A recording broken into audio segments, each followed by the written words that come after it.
آج دجالی فتنے کے بارے میں کچھ باتیں آپ کے گوش گزار کروں گا۔ پہلی بات یہ نوٹ کیجئے کہ یہ روایات صحیح مسلم میں بھی ہیں، جامع ترمذی میں بھی ہیں، سنن ابی داود میں بھی ہیں، سنن ابن ماجہ میں بھی ہیں، سنن نسائی میں بھی ہیں، مسند احمد ابن حنبل میں بھی۔ یعنی یوں سمجھیے کہ صرف بخاری کو چھوڑ کر باقی صحاح ستہ کی تمام کتابوں میں اور بڑے جلیل القدر صحابہ سے یہ روایات ہیں۔ حضرت عبداللہ ابن عباس رضی اللہ تعالی عنہما حبر الامہ، حضرت عبداللہ ابن عمر رضی اللہ تعالی عنہما، حضرت ابو سعید خدری رضی اللہ تعالی عنہ اور حضرت ابو الدرداء رضی اللہ تعالی عنہ، ان صحابہ سے ان کتب حدیث میں جو روایات مروی ہیں وہ یہ ہے کہ جو شخص دجالی فتنے سے محفوظ رہنا چاہے وہ سورہ کہف کی ابتدائی اور آخری آیات کی تلاوت کرے۔ بعض روایات میں تو صراحت ہے ابتدائی اور آخری، بعض میں مطلقاً فرمایا گیا کہ 10 آیات سورہ کہف کی انسان کو دجال کے فتنے سے محفوظ رکھ سکتی ہے۔ اس اعتبار سے جو تعلق ہے ان آیات کا دجالی فتنے کے ساتھ وہ گویا کہ احادیث صحیحہ سے ثابت ہے۔ نمبر 2 بات جو اب میں عرض کرنا چاہتا ہوں وہ یہ ہے کہ احادیث نبویہ ہی سے دجالی فتنے کے بارے میں جو باتیں ہمیں معلوم ہوتی ہیں وہ کیا ہے، دجال کے کیا اوصاف ہوں گے، کیا خصائص ہوں گے، دجالی فتنے کے کیا مظاہر ہوں گے، کیا آثار ہوں گے، کیا اثرات ہوں گے۔ اس کی وضاحت میں پہلے تو ایک بات نوٹ کر لیجئے، ایک ہے دجالی فتنہ، ایک ہے ایک شخص معین المسیح الدجال، ان دونوں میں فرق ہے۔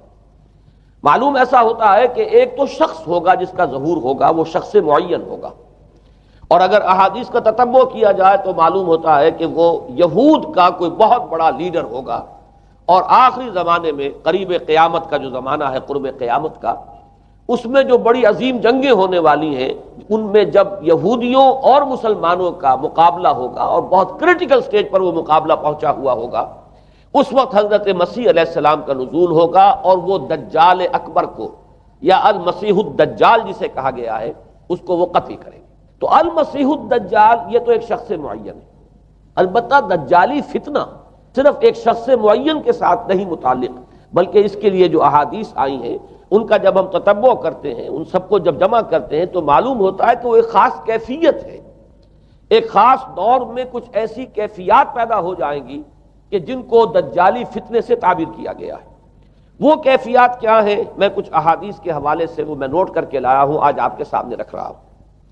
پہلی بات یہ معلوم ہوتی ہے کہ اس دور میں، اس دجالی فتنے میں، انسان کو جو قواعد طبعیہ ہیں، جو قدرت کی طاقتیں ہیں، کائناتی قوتیں ہیں، ان پر غیر معمولی غلبہ، اقتدار، اختیار حاصل ہو جائے گا، اور وہ دجال متصرف ہوگا ان تمام قواعد طبعیہ پر، بالکل ایسے انداز میں جیسے کبھی انبیاء کرام علیہ السلام کو اللہ تعالیٰ معجزے عطا فرماتا ہے۔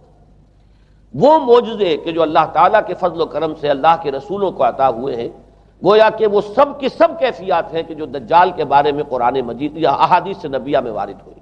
مثلا پہلی بات یہ بتائی گئی کہ اس کے لیے فاصلہ بے معنی ہو کر رہ جائے گا، انتہائی تیز رفتاری ہوگی جو اسے حاصل ہوگی۔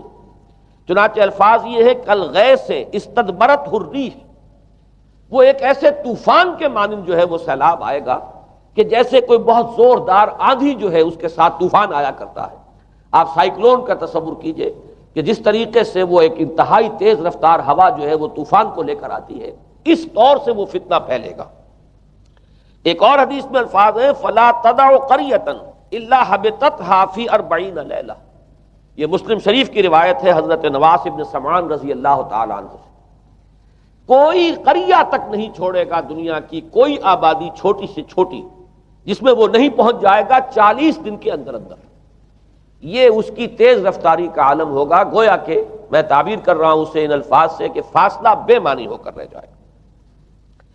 اسی کے ضمن میں بعض اور روایات آئی ہیں۔ سواری جو ہے اس دجال کی اس کو گدھے سے تعبیر کیا گیا ہے، اس لیے کہ ظاہر بات ہے اس دور میں اور کسی شے کا اگر تذکرہ کیا جاتا ہوائی جہاز کا یا راکٹس کا تو وہ تو لوگوں کی سمجھ میں نہ آتا، اور پہلے انہیں ساری سائنس پڑھانی پڑتی تب وہ الفاظ استعمال کرتے، لہذا وہ اس کا خچر، اس کا جس پر سواری ہوتی ہے لیکن اس کی تیز رفتاری کے لیے الفاظ آئے ہیں کہ اس کا ایک قدم اگر مکے میں ہوگا تو دوسرا قدم شام میں جا کر پڑے گا، اور الفاظ یہ آئے ہیں کہ اس کے دونوں کانوں کے درمیان فاصلہ جو ہے وہ 40 باع کا یعنی 80 ہاتھ کا ہوگا۔ بلکہ حضرت علی رضی اللہ تعالیٰ عنہ کے خطبے میں جو اس کا بیان ہوا ہے کہ اس کا ایک کان جو ہے وہ 30 ہاتھ لمبا کان ہوگا اس کا۔ ابھی ذرا یہ صرف احادیث آپ سنتے جائیے، پھر اس کے بارے میں ان سب کو جوڑ کر جو ہمیں نتیجہ نکالنا ہے اس پر گفتگو بعد میں ہوگی۔ اسی طرح آواز کا معاملہ کہ اس کی آواز 4 دانگ عالم میں بیک وقت سنی جائے گی۔ الفاظ یہ ہے ینادی بصوت لہو یسمع لہو ما بین الخافقین، وہ ایک ایسی آواز کے ساتھ پکارے گا کہ جسے مشرق و مغرب کے مابین رہنے والا ہر شخص سنے گا۔ اس کی آواز جو ہے گویا کہ وہ تمام فاصلوں کے جو پردے ہیں اس کے لیے وہ حائل نہیں رہیں گے، بلکہ یہ کہ اس کی آواز جو ہے پوری دنیا میں مشرق و مغرب میں بیک وقت سنائی دے گی۔ تیسری بات معلوم ہوتی ہے کہ علاج معالجہ وہ اس انتہا کو اور عمل جراحی اس انتہا کو پہنچ جائے گا۔ یہاں وہ الفاظ آئے ہیں جو قرآن مجید میں حضرت مسیح کے معجزات کے لیے آئے۔ حضرت مسیح کے الفاظ جو ابرئ الاکمہ والابرص، کہ میں مادر زاد اندھے کو اور جو کوڑھ کا مرض تو ان دونوں کو میں ٹھیک کر دیتا ہوں۔ حضرت مسیح علیہ السلام صرف ہاتھ پھیرتے تھے اور مادر زاد جو نابینا ہے، اندھا، بینائی اس کی آ جاتی تھی، اور کوڑھی جو ہے اس کے جسم پر ہاتھ پھیرتے تھے اس کا کوڑھ درست ہو جاتا تھا۔ ابرئ الاکمہ والابرص، وہی الفاظ آئے حدیث میں کہ دجال کو یہ قدرت حاصل ہو جائے گی۔ نمبر 2 یہ کہ وہ یحیی الموتیٰ، جیسے کہ حضرت مسیح کے الفاظ ہیں وہ احیی الموتیٰ، میں زندہ کرتا ہوں مردے کو۔ حضرت مسیح فرماتے تھے ایک مردے کو قم باذن اللہ، اور وہ کھڑا ہو جاتا تھا۔ بالکل اسی طریقے سے دجال کو بھی قدرت حاصل ہو جائے گی کہ وہ مردوں کو زندہ کرے گا۔ مزید وضاحت ایک حدیث میں یہ ہے کہ وہ ایک شخص کو آری کے ساتھ بیچ میں سے چیرے گا، 2 ٹکڑے کر دے گا، پھر سیدھے گا اور زندہ کر دے گا۔ معلوم یہ ہوا کہ علاج معالجے کا علم اور دوسرے یہ کہ جراحی کا علم جو ہے وہ اپنی ان بلندیوں کو پہنچے گا کہ اس حد تک انسان کی رسائی ہو جائے گی۔ چوتھی بات، اس کو زمین اور فضا پر اس قدر غلبہ حاصل ہو جائے گا۔ الفاظ یہ حدیث کے یامر السماء فتمطر، وہ آسمان کو حکم دے گا بارش برسا اور وہ بارش برسائے گا۔ والارض فتنبت، اور زمین کو حکم دے گا کہ فصلیں اگا اور وہ اگائے گی۔ وَيَمُرُّ بِالْخَرْبَةِ فَيَقُولُ لَهَا اُخْرُجِي كُنُوزَكَ، اور وہ کسی ویرانے پر سے گزرے گا اور اسے حکم دے گا، ویران چٹیل میدان، اور حکم دے گا کہ اپنے خزانے نکال، اور فرمایا اس کا نتیجہ یہ نکلے گا فَتَتَّبِعُهُ كُنُوزُهَا، تو اس زمین کے جو خزانے ہیں وہ نکل کے اس کے ساتھ چلنے شروع ہو جائیں گے۔ زمین پر قدرت، فضا پر قدرت، بارش کا حکم ہوگا وہ بارش ہو جائے گی، آسمان بارش برسائے گا، زمین اپنے خزانے اگل دے گی۔ 5ویں بات، وَيُبْعَثُ مَعَهُ الشَّيَاطِينُ عَلَى صُورَةِ مَن مَاتَ، اس کے ساتھ کچھ ایسے شیاطین مبعوث ہوں گے کہ جو ان صورتوں کو اختیار کریں گے ان لوگوں کی جو مر چکے ہیں، من الآباء والأمہات والمعارف، جو آباء و اجداد اور مائیں اور دادیاں اور جو بھی جان پہچان والے لوگ ہیں جو فوت ہو چکے ہوں گے، وہ ان کی صورت اختیار کریں گے۔ فَتَأْتِيَ أَحَدَهُمْ فَيَقُولُ أَلَسْتُ فُلَانًا أَلَسْتَ تَعْرِفُنِي، پھر وہ آئے گا اور وہ شیاطین آئیں گے اور انسان سے کسی سے بات کریں گے، کیا تم مجھے نہیں پہچانتے؟ کیا میں تمہارا فلاں رشتہ دار نہیں ہوں؟ اپنی نشانیاں بیان کریں گے اور لوگ پہچانیں گے۔ یہ وہ احادیث ہیں کہ جن کا جو نتیجہ نکلتا ہے اب اس کو پہچان لیجئے۔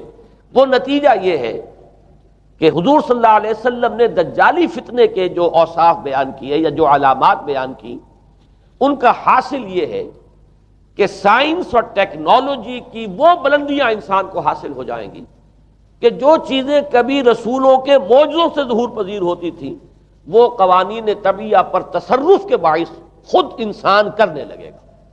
یہ ہے در حقیقت حاصل۔ چنانچہ آج آپ دیکھیے وہ جو اس کا گدھا ہے وہ ہمارے آج کل کے ہوائی جہاز ہے، اور آپ کو معلوم ہے کہ یہ رڈار جو ہیں ان کے ہوائی جہازوں کے، یہ بالکل اینڈز پر ہوتے ہیں ان کے بازوؤں پر، اور یہی ان کے کان ہیں، انہی سے انہیں وہ معلومات حاصل ہوتی ہیں۔ خود ان کی لمبائی چوڑائی جو ہے وہ کتنی ہے، اور پھر یہ کہ ان کے درمیان فصل جو ہے وہ 80 ہاتھ کا یا 40 باع کا وہ موجود ہے، اور جہاز کی ایک اڑان اب تو کہیں بات پہنچ گئی کہ آپ کو معلوم ہے کہ پوری دنیا کے گرد بھی ایک جہاز جو ہے وہ چکر لگا لیتا ہے چند گھنٹوں کے اندر، لیکن یہ ہے کہ عام جو رفتار ہے اس میں بھی ایک پڑاؤ سے دوسرے پڑاؤ تک، ایک جگہ سے جس کو ہاپ کرنا کہتے ہیں، یہ بھی کم سے کم 500-700 میل کا عام طور پر سفر جو ہے وہ جہاز طے کر رہا ہے۔ اسی طریقے سے ہماری جو سائنس کی، خاص طور پر جو طبی سائنس ہے، اب اس میں جس طریقے سے کہ زندہ رکھا جاتا ہے انسانوں کو، اور وہ ویجیٹیبل چاہے کہا گیا ہے ان کو ہیومن ویجیٹیبلز، لیکن یہ کہ دل کی دھڑکن بھی چلائے جا رہے ہیں، خوراک بھی پہنچا رہے ہیں، آدمی جو ہے وہ زندہ سال ہر سال تک زندہ پڑا رہتا ہے۔ اور یہ کہ سرجری بعض جانوروں پر تو یہ بات ہو چکی ہے کہ کاٹے گئے ہیں اور پھر ان کو سی دیا گیا ہے، جوڑ دیا گیا ہے، یہ تمام جو بھی معجزے ہیں اس وقت سائنس دکھا رہی ہے۔ اسی طرح اگر یہ معجزہ دیکھنا ہو کہ زمین لقدق زمین، جہاں کہیں کوئی آثار نہیں تھے کسی ایک پتے تک کے اگنے کے، اگر وہاں لہلہاتے ہوئے آپ کو چمن دیکھنے ہو تو ویسے سب سے پہلے تو یہ معاملہ ہوا تھا اسرائیل نے جو کر کے دکھایا تھا، لیکن اب تو آپ ابو ظبی چلے جائیے، سعودی عرب میں چلے جائیے۔ سعودی عرب کے اندر حال یہ ہے کہ آپ اگر ہوائی جہاز سے سفر کریں ریاض سے جدہ تک تو آپ کو جگہ جگہ بڑے سرکولر پیچز نظر آئیں گے جہاز سے، نہایت گرین، اور اس کے اندر جو ہے آرٹیفیشل اریگیشن کے ذریعے سے اور بہت عمدہ وہاں کاشت ہو رہی ہے، اور بہت خوبصورت فارمز جو ہیں وہ تمام کے تمام سرکولر پیچز، اس لیے کہ جو اریگیشن ہوتی ہے وہ ان ویلز کے ذریعے سے ہوتی ہے کہ جو ایک سرکل میں چلتے ہیں اور پانی کی وہ آرٹیفیشل بارش جو ہے وہ ہوتی رہتی ہے۔ باقی یہ کہ فضا سے آرٹیفیشل رین، یہ تو بہت ہی سادہ سی بات ہے کہ فضا کے اندر ایٹماسفیرک کنڈیشنز کو ذرا تبدیل کیا جائے تو بارش آ جاتی ہے۔ اور باقی رہ گیا آواز کا یہاں سے وہاں جانا، وہ تو آواز ہی نہیں، اب تو آپ صورتیں دیکھ رہے ہیں۔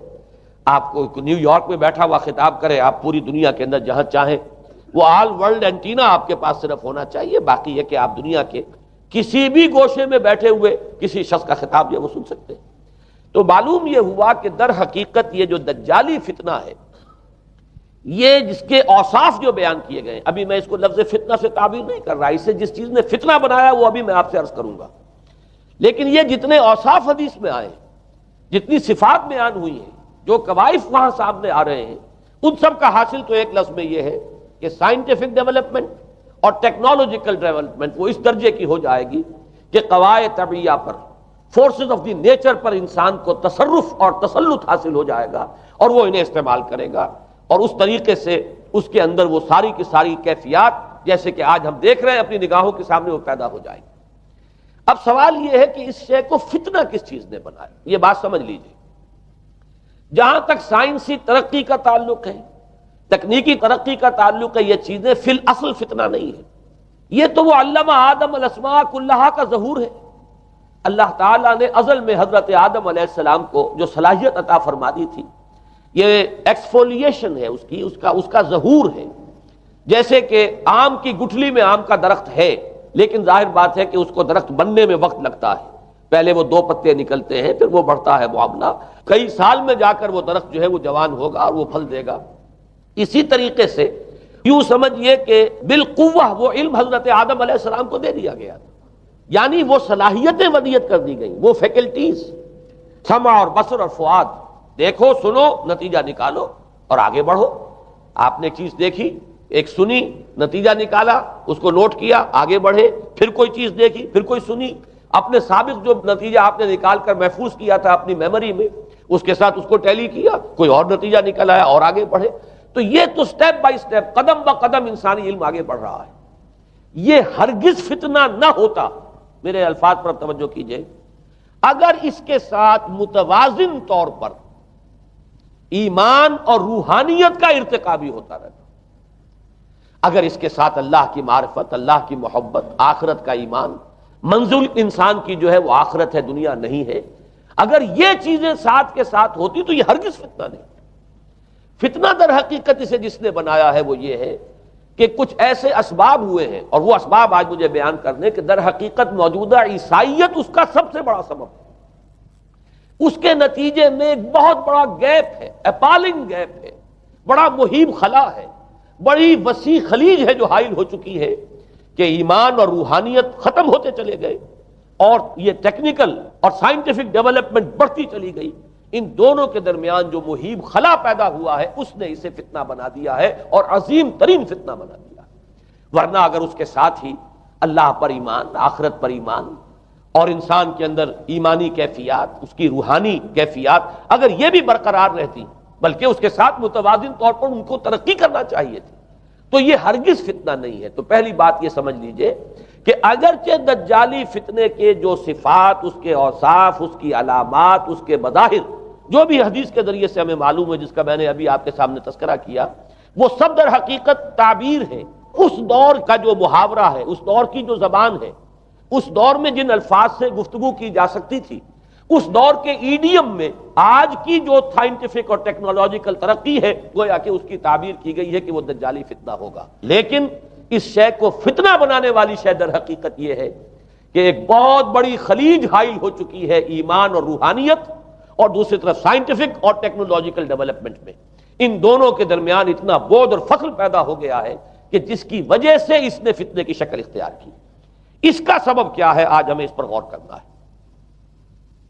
دیکھیے حضرت مسیح علیہ السلام کا دین، اور جیسا کہ میں نے عرض کیا ہے سورہ کہف کے پہلے رکوع میں تذکرہ انہی کا ہو رہا ہے، وَيُنذِرَ الَّذِينَ قَالُوا اتَّخَذَ اللَّهُ وَلَدًا مَا لَهُم بِهِ مِنْ عِلْمٍ وَلَا لِآبَائِهِمْ كَبُرَتْ كَلِمَةً تَخْرُجُ مِنْ أَفْوَاهِهِمْ يَقُولُونَ إِلَّا كَذِبًا فَلَعَلَّكَ بَاخِعٌ نَفْسَكَ عَلَىٰ آثَارِهِمْ إِن لَّمْ يُؤْمِنُوا بِهَٰذَا الْحَدِيثِ أَسَفًا۔ ان آیات کا پہلے ترجمہ آپ سن لیجئے، جو پہلی آیات ہے ان کا ترجمہ ہم کر چکے ہیں۔ کل حمد اس اللہ کے لیے ہے جس نے اپنے بندے پر کتاب نازل فرمائی اور اس میں کوئی کجی نہ رکھی، جو بالکل سیدھی ہے اور خبردار کرتی ہے ایک ایسی بڑی عظیم اور مہیب جنگ سے کہ جو خاص اللہ کی طرف سے ہوگی، اور بشارت دیتی ہے مومنین کو جو نیک عمل کریں کہ ان کے لیے بہت بڑا اور بہت عمدہ اجر ہے۔ ماکثین فیہ ابدا، وہ اس میں رہیں گے ہمیشہ ہمیشہ۔ وَيُنذِرَ الَّذِينَ قَالُوا اتَّخَذَ اللَّهُ وَلَدًا، اب دوہرا کر بات آئی، اور تاکہ خبردار کر دے ان کو جنہوں نے یہ کہا کہ اللہ نے کسی کو اپنا بیٹا بنایا۔ مَا لَهُم بِهِ مِنْ عِلْمٍ، نہیں ہے ان کے پاس اس کے بارے میں کوئی علم، وَلَا لِآبَائِهِمْ، نہ ان کے آباء و اجداد کے پاس کوئی علم تھا، کوئی عقلی دلیل نہیں، کوئی اللہ کی اتاری ہوئی کسی کتاب میں، اللہ کے اتارے ہوئے کسی صحیفے میں اس کے لیے سند نہیں۔ وَلَا لِآبَائِهِمْ كَبُرَتْ كَلِمَةً تَخْرُجُ مِنْ أَفْوَاهِهِمْ، بہت بڑی بات ہے کہ جو نکل رہی ہے ان کے منہوں سے، إِن يَقُولُونَ إِلَّا كَذِبًا، نہیں بول رہے یہ، نہیں کہہ رہے یہ مگر جھوٹ۔ فَلَعَلَّكَ بَاخِعٌ نَفْسَكَ عَلَىٰ آثَارِهِمْ، تو اے نبی صلی اللہ علیہ وسلم شاید کہ آپ اپنے آپ کو ہلاک کر لیں گے ان کے آثار پر۔ یہ آثار کے لفظ کو میں ابھی جو کا تو رکھ رہا ہوں، بعد میں اس کی وضاحت کروں گا۔ إِن لَّمْ يُؤْمِنُوا بِهَٰذَا الْحَدِيثِ أَسَفًا، اگر یہ لوگ ایمان نہ لائے اس حدیث پر، یہ حدیث قرآن، اس پر اگر یہ ایمان نہ لائے، جیسے کہ وہاں فرمایا گیا تھا اگر رحمت خداوندی میں داخل ہونا ہے اے بنی اسرائیل تو یہ شاہدرہ ہے رحمت خداوندی کا قرآن حکیم، آؤ اور داخل ہو جاؤ۔ یہاں پر ان عیسائیوں کو متنبہ کیا جا رہا ہے اگر وہ اس حدیث پر، یہ حدیث اللہ، اللہ کی کتاب، احسن الحدیث کتابا متشابہہ فَبِأَيِّ حَدِيثٍ بَعْدَهُ يُؤْمِنُونَ، اگر اس اللہ کی حدیث پر، اللہ کی کتاب پر یہ ایمان نہ لائے تو جو ان کے آثار ہوں گے، جو نتائج نکلیں گے، ان پر اے نبی شاید کہ آپ اپنے آپ کو صدمے اور رنج اور غم سے ہلاک کر لیں۔ یہ ہے در حقیقت وہ آیات کہ جن میں تذکرہ ہو رہا ہے عیسائیت کا، لیکن عیسائیت سے مراد کیا ہے اسے سمجھیے۔ حضرت مسیح علیہ السلام کا دین تو بعین ہی وہی دین تھا جو دین آدم سے لے کر محمد تک صلی اللہ علیہ وسلم وعلیہم الصلاۃ والسلام جتنے انبیاء آئے ہیں ان کے دین میں کوئی فرق نہیں، دین توحید وہی ایمان، البتہ شرائع کے اندر، شریعتوں میں کچھ تفصیلی احکام میں فرق ہوا ہے، شریعت موسوی اور شریعت محمدی میں علی صاحب الصلاۃ والسلام تھوڑا تھوڑا فرق ہے، دین ایک ہی ہے۔ شرع لکم من الدین ما وصی بہ نوحا والذی اوحینا الیک وما وصینا بہ ابراہیم وموسیٰ وعیسیٰ، دین میں تو ہم نے وہی شے تمہارے لیے بھی معین کی ہے مسلمانوں، کہ جس کی کہ ہم نے نوح کو وصیت کی تھی اور جس کی کہ ابراہیم کو اور موسیٰ کو اور عیسیٰ کو وصیت کی، دین ایک ہے۔ ان الدین عند اللہ الاسلام، تو دین مسیحی بھی وہی تھا بعین ہی جو دین محمدی ہے اور دین موسوی ہے صلی اللہ علیہ وسلم علیہ الصلاۃ والسلام۔ البتہ حادثہ جو نہایت عظیم پیش آیا ہے اور وہ یہ ہے کہ پال، ساؤل اس کا نام تھا پہلے، جس نے کہ اپنی زندگی میں حضرت مسیح علیہ السلام جب تک موجود تھے دنیا میں شدید انہیں تکلیفیں پہنچائیں، شدید ایذائیں پہنچائیں، ان کی مخالفت پر کمر بستہ رہا، لیکن اس کے بعد جب انہیں اٹھا لیا گیا، یا عیسائیوں کے عقیدے کے مطابق وہ سولی دیے گئے، اور اس کے بعد ان کا عقیدہ بھی یہ ہے کہ سولی پانے کے بعد پھر وہ زندہ ہو کر آسمان پر چلے گئے، جبکہ ہم یہ سمجھتے ہیں اور ہمارا ایمان ہے کہ انہیں سولی دی نہیں گئی، بلکہ انہیں تو پہلے ہی اٹھا لیا گیا تھا، ان کی جگہ کوئی اور ہے۔ انجیل برنباس نے یہ بات بالکل واضح کر دی کہ در حقیقت وہی حواریین میں سے جس نے کہ غداری کی تھی اور پکڑوایا تھا، مخبری کی تھی، وہی ہے جس کی شکل بنا دی گئی تھی حضرت مسیح علیہ السلام کے جیسی مانند، اور وہ شخص ہے کہ جو سولی چڑھا ہے۔ بہرحال عیسائیت اس وقت کی جو اس کا عقیدہ ہے اور جو ہمارا عقیدہ اور ایمان ہے، ان دونوں کی روح سے حضرت مسیح علیہ السلام آسمان پر اٹھا لیے گئے۔ اس کے بعد اس نے دین مسیحی میں نقب لگانے کے لیے، جو دین مسیح اصل دین اسلام تھا، اس کو کرپٹ کرنے کے لیے، ڈسرپٹ کرنے کے لیے، اس میں نقب لگانے کے لیے اس نے اپنے ایک مکاشفے کا ذکر کیا کہ میں آ رہا تھا سفر میں کہ مجھے حضرت مسیح نظر آئے ہیں آسمانوں میں، اور انہوں نے مجھے کہا ہے کہ اے ساؤل تو مجھے کیوں ستاتا ہے، اور تو اب فلاں جگہ جا اور میرے نام سے نبوت کر۔ اس کے بعد اس نے لبادہ اوڑھا عیسائیت کا، اور اس نے آ کر جس طرح عبداللہ ابن سبا نے محمد الرسول اللہ صلی اللہ علیہ وسلم کے دین میں نقب لگائی، اسی طریقے سے اس شخص نے دین مسیحی میں نقب لگائی۔ فرق یہ ہے کہ دین محمدی صلی اللہ علیہ وسلم، چونکہ یہ آخری دین تھا، اب کوئی اور رسول آنے والا نہیں تھا، اللہ تعالیٰ کی طرف سے اس دین کو، اس شریعت کو ایک پروٹیکشن حاصل ہے، لہذا ایک جزو کی حد تک گمراہی جو ہے پھیل سکی، کل پر محیط نہیں ہوئی۔ لیکن بدقسمتی سے دین مسیحی کے بارے میں یہ ہوا کہ کچھ عرصے تک تو کشمکش رہی ہے، اصل دین مسیحی پر بھی جو کاربند لوگ تھے اور جو اس کے اوپر مستقیم رہے وہ قائم کچھ عرصے تک رہے ہیں، لیکن ہوتے ہوتے تقریباً اس دور تک آ کر جب کہ حضور کی بعثت ہوئی ہے، اصل دین مسیحی کے ماننے والے تقریباً ختم ہو چکے تھے، شاذ لوگ رہ گئے تھے، اور ان میں بھی یہ جرت نہیں تھی کہ اپنے اصل دین کا وہ اظہار کر سکے، بلکہ ہوتے ہوتے ان 600 سالوں کے اندر یہ ہوا کہ وہی پالزم جو ہے در حقیقت اس نے ہی مسیحیت کی شکل اختیار کر لی۔ یہ پالزم جو ہے یہ ہے در حقیقت، یوں سمجھیے کہ ادیان عالم کی تاریخ میں سب سے زیادہ گمراہ کن مذہب، جس کا رد عمل پیدا ہوا ہے یورپ میں، جس نے کہ اس دجالی فتنے کی شکل اختیار کی ہے۔ میں یہ چاہتا ہوں کہ اس کے ضمن میں چند باتیں آج آپ کے سامنے رکھوں۔ پال نے جو دین مسیحی میں یا دین اسلام میں جو صحیح دین ہے اللہ کا، اس میں 3 تبدیلیاں بنیادی کی۔ سب سے پہلا تو وہی جو قرآن کہہ رہا ہے، الذین قالوا اتخذ اللہ ولدا، مسیح کو، حضرت مسیح علی نبینا علیہ الصلوۃ والسلام، انہیں خدا کا بیٹا قرار دیا گیا۔ اور اس میں بھی نوٹ کیجئے، بیٹے کے لیے عربی زبان میں 2 لفظ ہیں، ابن اور ولد۔ ابن کا لفظ ذو معنیین ہے، 2 معنی ہیں اس کے، ابن بیٹے کو بھی کہتے ہیں، اور ابن کا کوئی معنوی تعلق بھی ہو سکتا ہے، صرف بیٹا نہیں۔ ابن السبیل مسافر کو کہتے ہیں، راستے کا بیٹا، یعنی چونکہ راستے کے ساتھ اس کا ایک تعلق ہے، راستہ چل رہا ہے، وہ تو ابن السبیل ہے۔ ابن الوقت، وقت کا بیٹا، وہ وقت کا بیٹا اس معنی میں نہیں ہے، بلکہ یہ ہے کہ جو ہر وقت جو ہے حالات کے مطابق گرگٹ کی طرح اپنا رنگ بدلتا چلا جائے، چلو تم ادھر کو ہوا ہو جدھر کی، وہ ابن الوقت ہے۔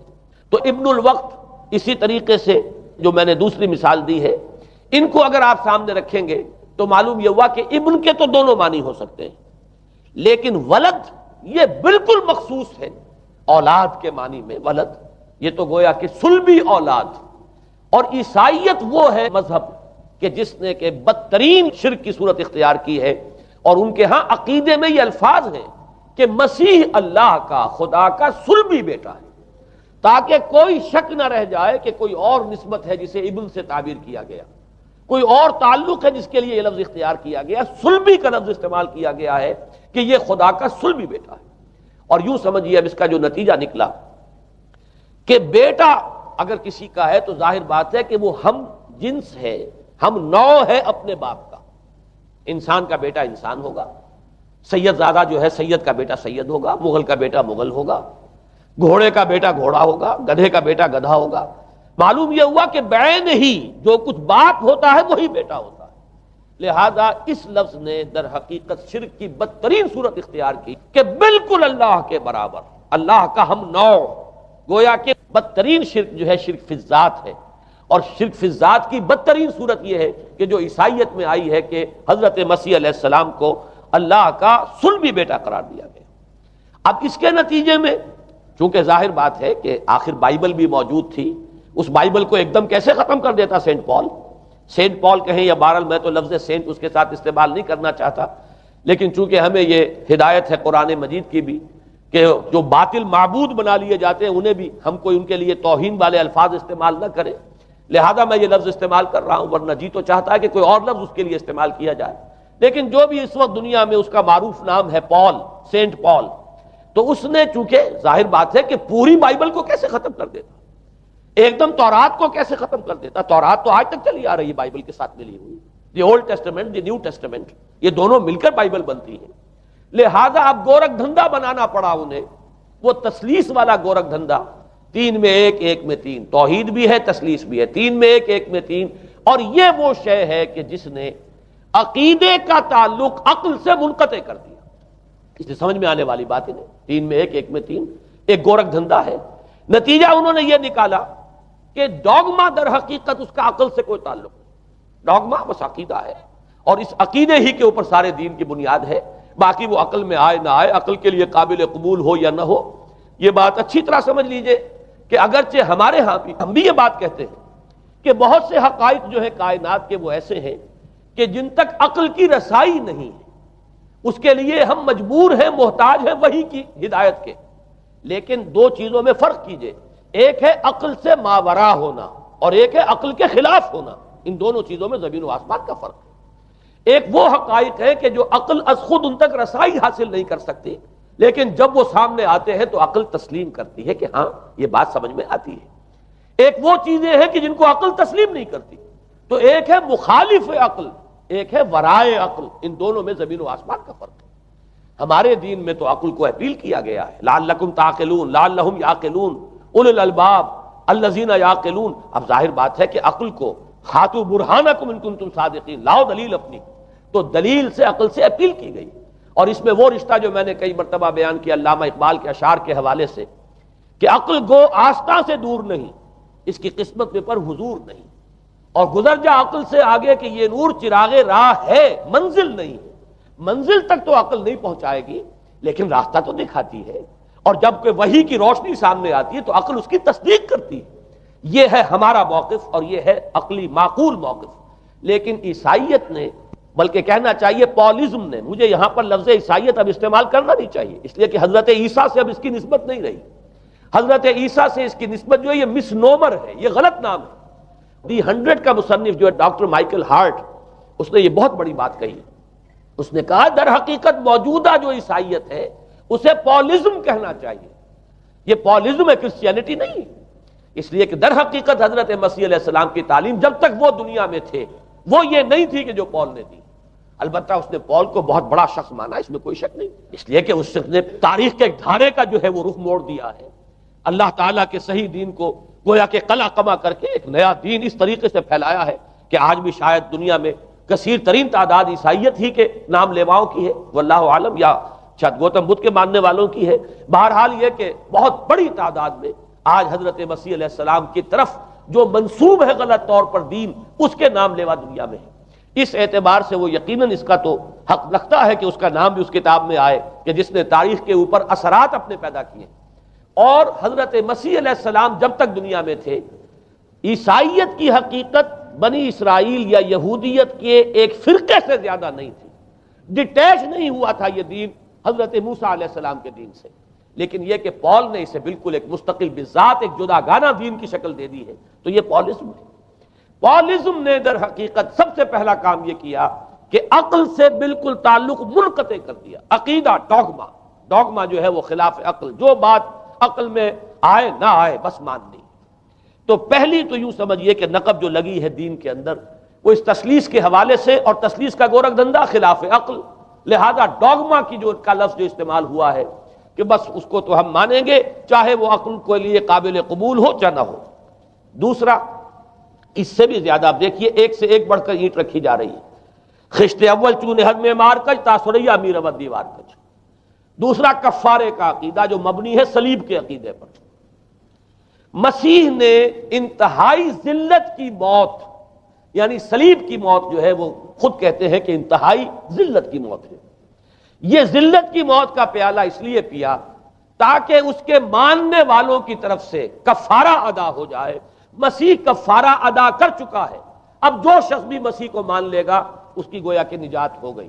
اس کا عمل سے کوئی تعلق، عمل ہو نہ ہو، بد کردار ہو، اچھا کردار والا ہو، نیک ہو، بھلا ہو، جیسا بھی ہو، برا ہو، بدماش ہو، لچا ہو، لفنگا ہو، مسیح کو مان لے. صرف ماننے پر، اس لیے کہ مسیح تو اس کی طرف سے کفارہ پیش کر چکا. سارے گناہوں کا کفارہ جو ہے مسیح نے انتہائی ذلت آمیز موت جو ہے قبول کر کے گویا کہ اپنے ماننے والوں کے تمام گناہوں کا کفارہ دے دیا. یہ دوسرا عقیدہ. اس کا نتیجہ کیا نکلا؟ تثلیث نے عقل سے تعلق توڑ دیا تھا مذہب کا، اس نے عمل سے تعلق توڑ دیا. ڈوگما ہی ڈوگما ہے، نہ عقل سے کوئی تعلق نہ عمل سے کوئی تعلق. کوئی تعلق نہیں رہا. دین کی جڑیں جو ہے دونوں اعتبار سے، دین تو نام ان دو چیزوں کا، الا الذین آمنوا وعملوا الصالحات، دونوں کی گویا کہ جڑیں منہدم ہو گئیں، بنیادیں منہدم ہو گئیں، جڑیں کاٹ دی گئیں کہ نہ اس کا تعلق عقل کے ساتھ ہے نہ عمل کے ساتھ ہے. تیسری بات آئی ہے، اس نے کہا شریعت منسوخ. یہ عجیب ہے، دیکھیے جسے آئرنی آف فیٹ کہتے ہیں انگریزی زبان میں. ابھی تک بائبل کے اندر سینٹ میتھیو کے جو روایت ہے، متی کی انجیل جسے کہا جاتا ہے، gospel of the Lord according to saint Matthew, اس میں جو سرمن آف دی ماؤنٹ ہے، ایک واعظ ہونے کے اعتبار سے واقعتاً میں اس کی عظمت کا بڑا قائل ہوں، عظیم ترین واعظ ہے دنیا کا. اس کے شروع میں یہ الفاظ موجود ہیں، don't think I have come to destroy law. ہرگز یہ نہ سمجھنا کہ میں شریعت کو ختم کرنے آیا. وہ یہ کہہ کر گئے تھے کہ شریعت موسوی تم پر لاگو رہے گی، عائد رہے گی، لیکن پال نے تیسرا نقب لگایا، شریعت ساقط کر دی. اس کی ضرورت کیوں محسوس ہوئی یہ بھی سمجھ لیجئے. حضرت مسیح یہ کہہ کر گئے تھے کہ میں صرف بنی اسرائیل کے لیے آیا ہوں، میں اسرائیل کے گھرانے کی کھوئی ہوئی بھیڑوں کی تلاش میں آیا ہوں. انجیل میں یہ الفاظ آج بھی موجود ہیں. حضرت مسیح نے اپنے حواریین کو جب بھیجا ہے کہ اب جاؤ تبلیغ کرو میری طرف سے، اس کی ہدایتوں میں ایک ہدایت یہ بھی ہے کہ تمہیں صرف اسرائیلیوں تک تبلیغ کرنی ہے، باہر نہیں. میں صرف اسرائیلیوں کی طرف رسول بنا کر بھیجا گیا ہوں. یہ الفاظ بھی موجود ہیں. اگرچہ اس وقت کے انجیل میں جو الفاظ ہیں وہ تو میں سمجھتا ہوں کہ حضرت مسیح علیہ السلام کے شایان شان نہیں ہے، وہاں کوئی نہ کوئی تحریف ہوئی ہے لفظی، اس لیے کہ وہاں تشبیہ یہ دی گئی ہے کہ کوئی اپنے بچے کے حصے کی روٹی جو ہے کتے کے آگے نہیں ڈالتا. گویا کہ جینٹائلز جو ہیں، غیر بنی اسرائیلی، انہیں اس جملے کی روح سے انہیں کتوں سے تشبیہ دی جا رہی ہے کہ میرے پاس میرے بچوں کے حصے کی روٹی ہے، میرے بچے ہیں اسرائیلی، میری روٹی جو ہے یہ جو میرے پاس ہے وہ اسرائیلیوں کے لیے ہے. کوئی اپنے بچوں کے حصے کی روٹی کتے کو نہیں کھلاتا.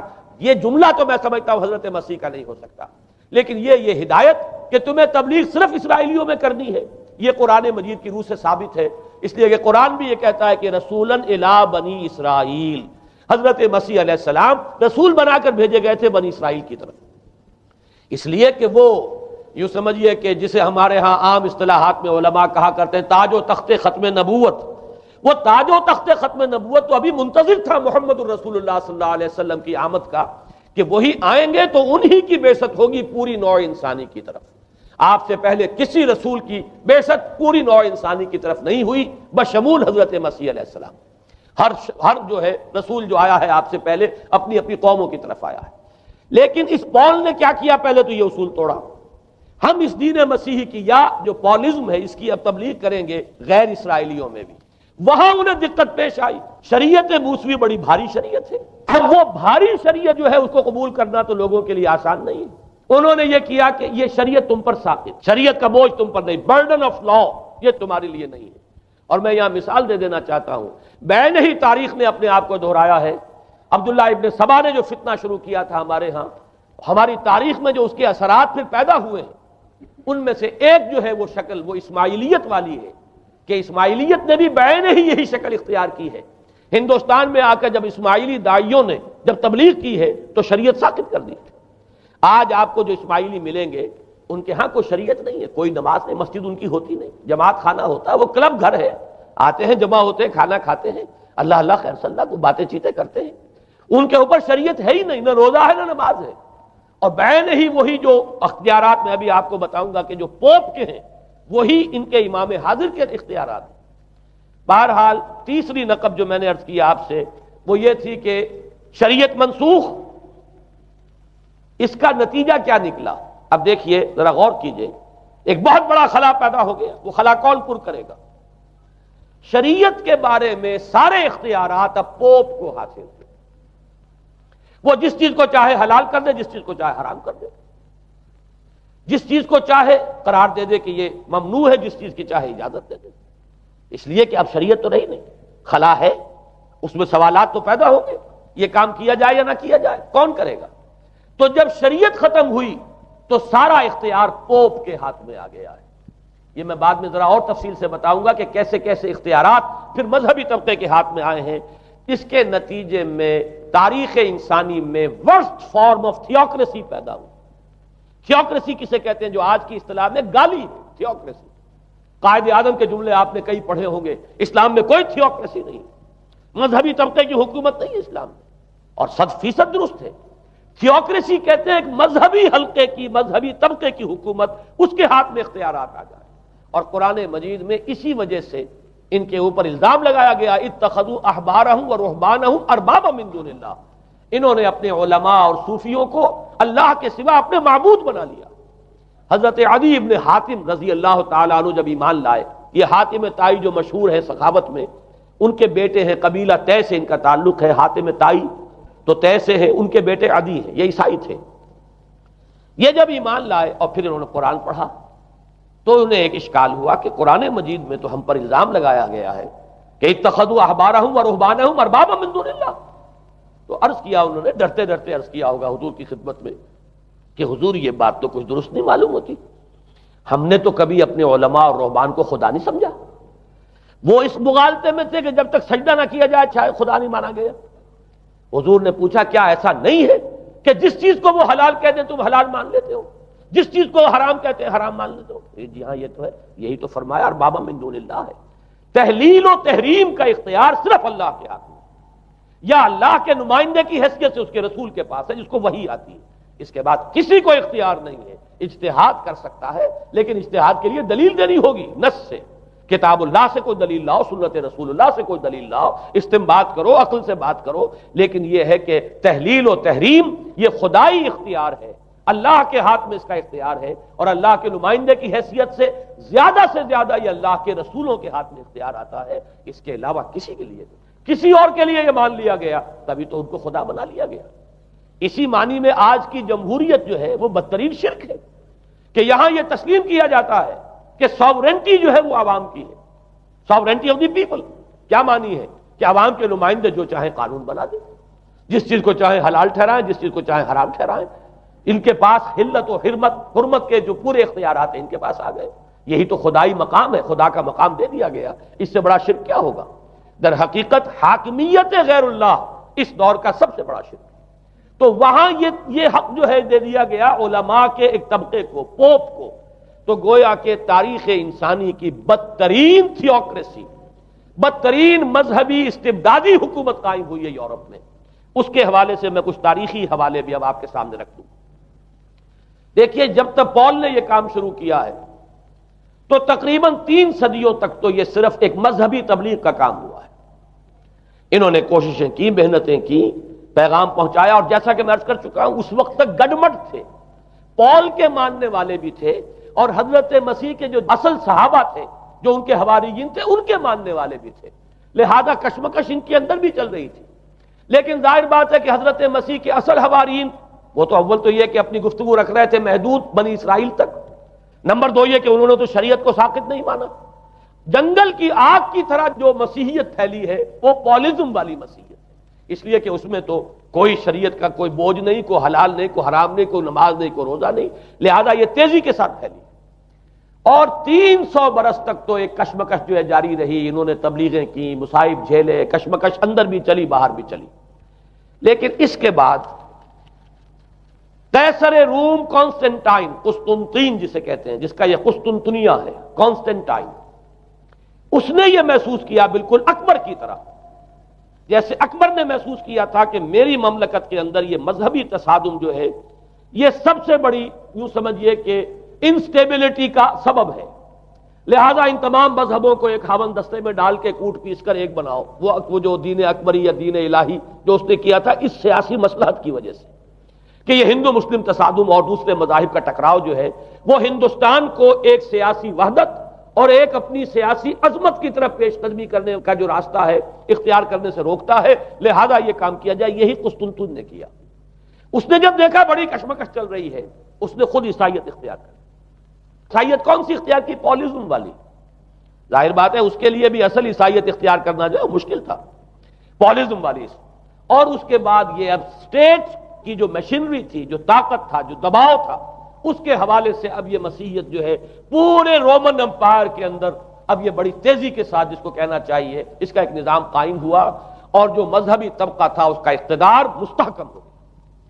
اس کے باوجود 200 برس اور گزرے. یونان چونکہ بہت بڑا مرکز تھا علم کا، فلسفے کا، سائنس کا، حکمت کا. آپ کو معلوم ہے یہ تمام ارسطو ہو، افلاطون ہو، یہ سب یونان کے ہیں. ارشمیدس ہو، یہ تمام کے تمام جو بھی ہے تو سائنس اور فلسفہ دونوں اس کا گہوارہ یونان تھا. یونانی حکماء اعتراض کرتے تھے. لہذا سن 529 اس کو نوٹ کر لیجئے. جسٹینین ایک قیصر تھا اب قسطنطین کے 200 برس بعد. اس نے اپنی پوری مملکت میں فلسفہ اور سائنس کی تعلیم حرام قرار دی. کوئی نہ فلسفہ پڑھ سکے گا نہ سائنس. جو فلسفہ پڑھے گا اس کو مرتد قرار دے دیا جائے گا اور زندہ آگ میں جلا دیا جائے گا. انکوزیشن کورٹس قائم ہوئی. وہ صرف مذہبی عدالتیں اس لیے قائم ہوتی تھی کہ جس کے بارے میں معلوم ہو جائے کہ یہ فلسفہ پڑھتا ہے یا یہ سائنس پڑھتا ہے. اس لیے کہ فلسفہ اور سائنس دونوں جڑ کاٹتے ہیں اس ڈوگما کی. وہ ڈوگما جو پالیزم والا ڈوگما ہے اس کی جڑ کھودنے والی ہیں دونوں چیزیں. اور چونکہ وہ دونوں عقل کو اپیل کرتی ہیں، یہ ڈوگما عقل کے متضاد ہے. لہذا مذہب کا تحفظ اسی طرح ہو سکتا ہے کہ اب ان دونوں کو بالکل ممنوع قرار دے دیا جائے. یوں سمجھیے کہ تقریباً 1000 برس تک یورپ میں، چونکہ سب سے بڑی امپائر یہی تھی، یورپ میں فلسفہ اور حکمت اور یہ سائنس کی تعلیم ممنوع رہی. یہ ہے در حقیقت سب سے پہلا کام جو جسٹینین نے کیا 529 میں. اس کے بعد آگے چل کر پوپ کا جو اقتدار ہے وہ اتنا زبردست بنا ہے. پوپ کو اختیار حاصل ہو گیا جس چیز کو چاہے وہ قانون کا درجہ دے دے. اس لیے کہ شریعت تو ہے نہیں، خلا پوپ کون کرے گا؟ پوپ کو کرے گا. پوپ کو اختیار حاصل ہو گیا وہ جس کے گناہ چاہے معاف کر دے. اب دیکھیے اگرچہ ویسے تو گناہ پہلے ہی معاف ہو گئے کہ جس نے مسیح کو مان لیا گناہ تو معاف ہو گئے اگلے پچھلے سب، لیکن یہ کہ پھر بھی ایک خلش رہ جاتی ہے انسان کے دل میں. چونکہ ایک اخلاقی حص انسان کے اندر اللہ نے پیدا کی ہوئی ہے.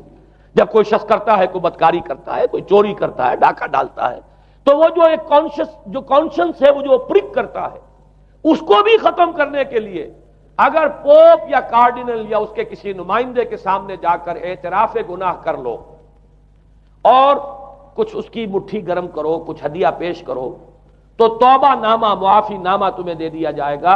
اور وہ جو چیز ہے وہ تمہارے لیے سند ہے کہ کوئی تم سے باز پرس تمہارے گناہ کے نہیں ہو سکے. پھر ان کی قیمتیں تھیں، ان کے لیے بڑی بڑی جو ہے ہدیے مقرر کیے گئے تھے. تیسری چیز بائبل کا اول تو یہ کہ مفہوم جو ہے وہ کوئی سند نہیں ہے، اس لیے کہ بائبل ہانٹ کر رہی تھی نا. اولڈ ٹیسٹمنٹ بھی ہے، یہ حضرت مسیح کی یہ 4 انجیلیں بھی ہیں، یہ تعلیم کچھ اور ہے. لہذا بائبل جو ہے وہ سند نہیں ہے. سند پوپ کا جو ہے فرمان وہ سند ہے. بائبل کی شرح کرنے کی، بائبل کی طرف سے کوئی دلیل لانے کی کسی کو کوئی حق حاصل نہیں. یہ جبر تھا، یہ تشدد تھا یورپ میں. یہ وہ دور تھا جب کہ اسلام پھیل رہا تھا. میں نے اسی لیے آپ سے کہا تھا، نوٹ کرایا آپ کو، 529 میں جسٹینین کا یہ فرمان ہے. 571 میں حضور کی ولادت ہو رہی ہے، وہی صدی ہے. اور 630 کے آس پاس، بلکہ 629 کے آس پاس سلطنت روما کے ساتھ مسلمانوں کا ٹکراؤ شروع ہوا ہے. تو یہ تاریخی ان کو ریلیشن جو ہے ذہن میں رکھیے. جس وقت مسلمان آئے اور 200-300 برس جو ان کے عروج کے ہیں، اس وقت آپ کو معلوم ہے کہ تقریباً 6 صدیاں ہو چکی تھی کہ یورپ بالکل جس کو کہا جاتا ہے ڈارک ایجز، انتہائی تاریکی، مذہبی جبر اور استبداد، اس کے سوا کچھ نہیں. اور وہ ملاؤں کی حکومت جسے آپ کہیں گے، جسے آج کل کے اصطلاح میں کہا جائے گا، وہ جس کو چاہے جو چاہے سزا دے دے. پوپ کو اختیار حاصل ہے. کسی کے بارے میں ذرا جیسے بعض اوقات خبریں سچی ہیں یا جھوٹی، لیکن میں مثال دے رہا ہوں جیسے خبریں آتی رہی ہیں ایران کے بارے میں کہ کہیں اگر معلوم ہو گیا ہے تو پاسداران انقلاب پہنچے اور سمری ٹرائل اور فوراً ختم کیا آدمی کو۔ اس قسم سے انکوزیشن رپورٹس جو ہیں وہ کورٹس وہاں قائم ہوئی، اور یوں سمجھیے کہ لاکھوں افراد تحت کیے گئے، زندہ جلائے گئے۔ لیکن اس کے بعد جب عالم اسلام میں وہ روشنی پھیلی، اور خاص طور پر بنو عباس کے زمانے میں، اب بھاگ بھاگ کر وہاں جو بھی تھے فلسفے کے اور سائنس کے کوئی دلچسپی رکھنے والے، وہ بھاگ کر عالم اسلام میں آ گئے۔ یہاں اب وہ کتابیں جو ہیں ان کے ترجمے ہوئے، خاص طور پر مامون اور ہارون الرشید کے زمانے کے اندر یہ علم جو ہے ہندوستان سے بھی لیا، یونان سے بھی لیا مسلمانوں نے، اور اس کے بعد یہ غرناطہ اور قرطبہ کی یونیورسٹیوں کے ذریعے سے اس علم نے پینیٹریٹ کیا ہے دوبارہ یورپ میں۔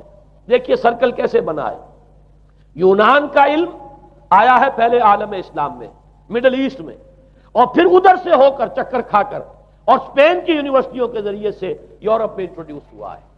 اس وقت پھر اصلاح مذہب کی تحریک شروع ہوئی، اور ساتھ ہی تحریک احیاء العلوم رینیسنس، اس کے نتیجے میں وہاں بیداری پیدا ہوئی۔ لیکن یہ بیداری اب آپ نوٹ کر لیجئے، ایک تو پروٹیسٹنٹ مذہب پیدا ہوا، اور کئی سو برس تک تصادم رہا کیتھولکس کے اندر اور پروٹیسٹنٹس میں۔ پورے اسلام کی تاریخ میں کبھی اتنے خونی فسادات نہیں ہوئے ہیں، کبھی بھی شیعہ سنی فساد بھی کبھی اتنا نہیں ہوا جتنا کہ کئی سو برس تک رومن کیتھولکس اور پروٹیسٹنٹس کے مابین یورپ میں ہوتا رہا ہے۔ بلکہ اس میں تو ایسے ایسے واقعات آتے ہیں کہ لگ بھگ 10 لاکھ افراد جو ہیں وہ ختم ہوئے ہیں۔ یہ آپس کا تصادم جو تھا، پروٹیسٹنٹ مذہب جو پیدا ہوا اصلاح مذہب کی تحریک کے ذریعے سے، اور وہ رومن کیتھولک پاپائیت والا نظام، ان کے درمیان جو تصادم ہوا، 10 لاکھ کی تعداد بتائی جاتی ہے کہ آدمی مارے گئے۔ بلکہ فرانس کا ایک شہر ہے، وہاں تو 19 دن تک مسلسل قتل عام کیا گیا پروٹیسٹنٹس کا، اور وہاں حاملہ عورتوں کے جو ہے پیٹ چاک کر کے بچے نکال کر ان کو بھی جو ہے ختم کیا گیا ہے۔ یہ سارا ظلم جو ہے وہاں ہوا ہے، تصادم ہوا ہے۔ اس کے نتیجے میں آپ خود سوچئے کہ کس قدر نفرت پیدا ہوئی عوام کے اندر مذہب سے۔ اس کے ساتھ ہی اب وہ علم شروع ہوا، سائنس شروع ہوئی، لہذا علم اور سائنس دونوں کی جڑ میں مذہب سے شدید نفرت پیدا ہو۔ یہ ہے وہ سبب کہ جس نے یہاں سے راستے علیحدہ کر دیے۔ اور مذہب چونکہ جبر کرتا ہے، مذہب چونکہ عقل کے اوپر بیڑیاں بٹھاتا ہے، پہرے بٹھاتا ہے، بیڑیاں ڈالتا ہے، اور مذہب چونکہ تشدد کرتا ہے، لہذا مذہب کے خلاف ایک نفرت، ایک ریئیکشن، یہ ہے اس ساری سائنسی ارتقاء اور سائنٹیفک اور ٹیکنالوجیکل جو ڈیولپمنٹ ہوئی ہے، اس کی جڑ میں مذہب سے نفرت جو ہے اس کے بیج بو دیے گئے۔ اور یہ 200-250-300 سال میں اب یہ جو تناور درخت بن کر آیا ہے کہ ایک طرف سائنس کی ترقی، ٹیکنالوجی کی ترقی آسمان کو چھو رہی ہے۔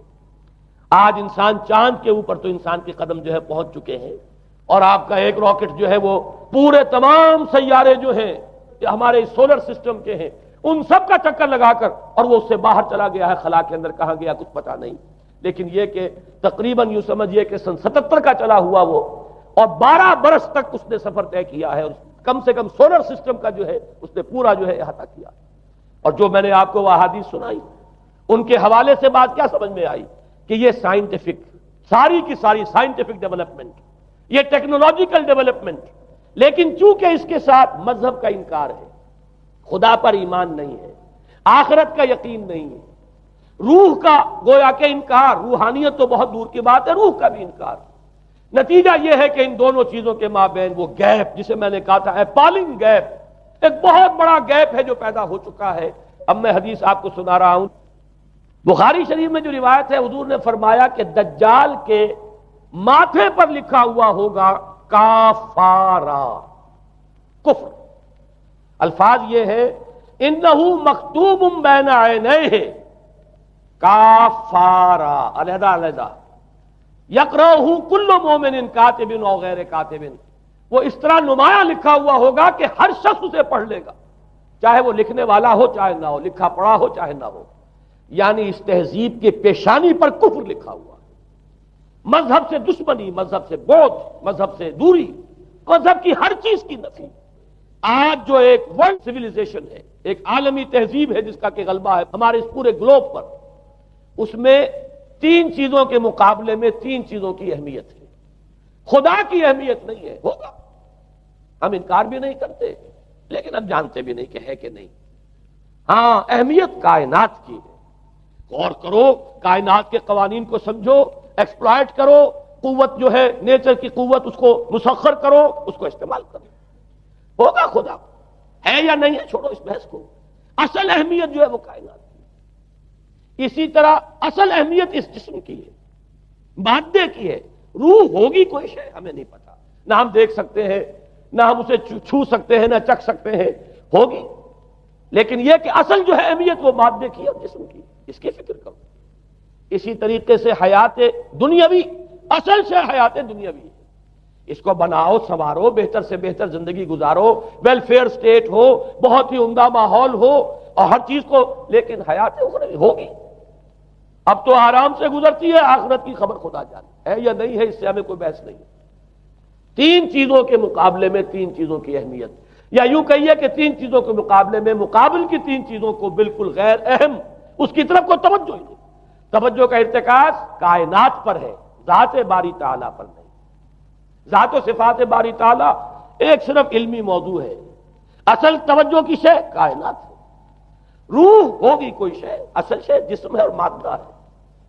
حیات اخروی ہمیں نہیں پتا، کسی نے واپس آ کر خبر نہیں دی مرنے کے بعد، لہذا ہم نہیں کہہ سکتے ہے کہ نہیں ہے۔ البتہ یہ کہ حیات دنیا بھی تو ہے، اس کو مضبوطی کے ساتھ تھامو، اس کو بہتر بناؤ۔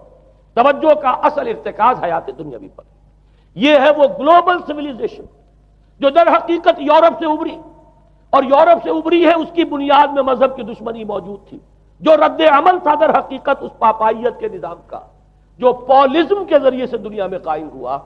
یہ وجہ ہے، اور آج انسان جہاں کھڑا ہے غور کیجئے، انتہائی ہولناک جنگ جو ہے وہ اس کے سر پر ایک خطرے کے طور پر مسلط ہے۔ دو جنگیں اس ایک صدی میں ایسی ہو چکی ہیں جنہیں اپنے ورلڈ وار 1 اور ورلڈ وار 2، اتنے بڑے پیمانے پر قتل و غارت دنیا میں پہلے کبھی نہیں ہوئی، اس لیے کہ پہلے فوجوں کی جنگیں ہوتی تھی، آبادیوں پر جا کر کہیں کوئی قتل عام ہو گیا، ورنہ یہ کہ قبضہ لیا، پہلے وہ کسی اور کی ریت تھے، اب کسی اور کی ریت ہو گئی۔ آیا بابر آیا، اس نے پانی پت کے میدان کے اندر ابراہیم لودھی کو شکست دے دی، دلی میں آ کر اس نے کسی کا خون نہیں بہایا، بس وہ آ کے تخت پر قابض ہو گئے۔ کہیں کہیں ہوئے ہیں فتنے، یا پھر عذاب الہی آتے رہے ہیں کہ رسولوں کے انکار کی سزا کے طور پر قوم نسیہ منسیہ کی گئی ہے، لیکن جنگیں جو دنیا میں ہوتی تھی، وہ جنگوں کا معاملہ جو ہے وہ اس نوعیت کا ہوتا تھا، وہ فوجوں کے درمیان ٹکراؤ ہوتا تھا، میدان جنگ میں کشتوں کے پشتے لگتے تھے، لیکن اس کے بعد نہیں ہو گیا، کہیں کسی نے بہت غصہ نکال لیا۔ لیکن اس صدی میں اب جو جنگیں ہوئی ہیں اس سے تو ملک کے ملک تہس نہس ہوئے، آبادیاں ختم ہوئی ہیں، اور جو تیسری جنگ ہوگی یہ جان لیجئے، آخر انسان کب تک اسے ٹالے گا؟ رشیا کے بارے میں یہ سمجھنا کہ وہ پیچھے ہٹ گیا ہے، پسپائی اختیار کر لی، اس نے بہت بڑی حماقت ہے۔ وہ در حقیقت اب ڈپلومیسی کی راہ سے سپریمیسی چاہتا ہے، لہذا تصادم تو ہو کر رہنا۔ مولانا مناظر حسن گیلانی رحمۃ اللہ علیہ کے خیالات جو ہیں وہ مجھے اس سورہ کہف کے ابتدائی آیات کے ضمن میں مجھے ان سے اتفاق ہے، اور بہت سی چیزیں ان سے ماخوذ ہیں۔ اسی طریقے سے جو حدیث اب میں آپ کو بتا رہا ہوں، میرے سامنے اس کا متن نہیں ہے، مولانا حامد میاں رحمۃ اللہ علیہ انہوں نے مجھے یہ بتایا تھا کہ جو میں نے جمع کیے ہیں حالات و واقعات، قیامت سے پہلے جو حالات و واقعات پیش آنے والے ہیں، جن کی پیشین گوئی احادیث میں ہیں، ان سے معلوم ہوتا ہے کہ ایک بہت بڑی خوفناک جنگ، اتنی بڑی خوفناک جنگ، اور ان کے الفاظ یہ ہے کہ اس میں دونوں فریق جو ہوں گے ان میں بڑی تعداد عیسائیوں کی ہوگی، ادھر بھی ادھر بھی، ایک طرف البتہ عیسائیوں کے ساتھ مسلمان بھی ہوں گے، یہودی بھی ہوں گے، اور دوسری طرف خالص عیسائی طاقت ہوگی، اور ان کے درمیان اتنی خوفناک جنگ ہوگی۔ الفاظ ان کے یہ ہیں اس حدیث کے جو انہوں نے مجھے بتائے کہ ایک پرندہ سینکڑوں میل تک پرواز کرے گا اور اسے سوائے لاشوں کے اور کچھ نظر نہیں آئے۔ آپ تصور کیجئے اگر ایٹامک وار ہو جاتی ہے تو یہی ہوگا، تہس نہس ہو جائے گا، معاملہ ختم ہو کر رہ جائے گی۔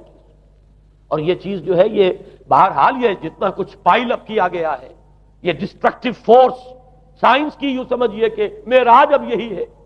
اب تو سٹار وارز کی باتیں ہو رہی ہیں کہ صرف زمین پر نہیں، باہر بھی یہ جنگیں ہمیں لڑنی پڑیں گی، لیکن یہ کہ اس کا کیا حال ہوگا۔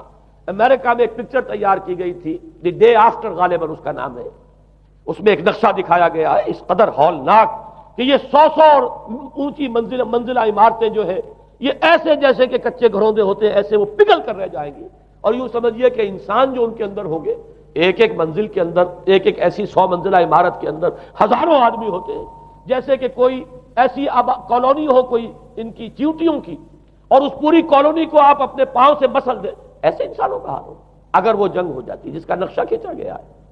یہ ہے در حقیقت وہ بات کہ جو مولانا مناظر حسن گیلانی فرما رہے ہیں ان آیات مبارکہ میں، وَيُنذِرَ الَّذِينَ قَالُوا اتَّخَذَ اللَّهُ وَلَدًا، تاکہ خبردار کر دے یہ قرآن ان لوگوں کو جنہوں نے کہا ہے کہ اللہ نے بیٹا بنایا، بدترین شرک کا جنہوں نے ارتکاب کیا، اور اسی ولدیت مسیح کے عقیدے سے وہ ساری کرپشن جو ہے دین خداوندی کی، دین مسیح کی اصل جو دین تھا اس کی جو ہوئی ہے، اور اس کے نتیجے میں آج نوع انسانی وہاں کھڑی ہے۔ اسی لیے آیت نمبر 2 میں فرمایا وَيُنذِرَ بَأْسًا شَدِيدًا مِّن لَّدُنْهُ، تاکہ خبردار کر دے ایک بہت بڑی جنگ سے۔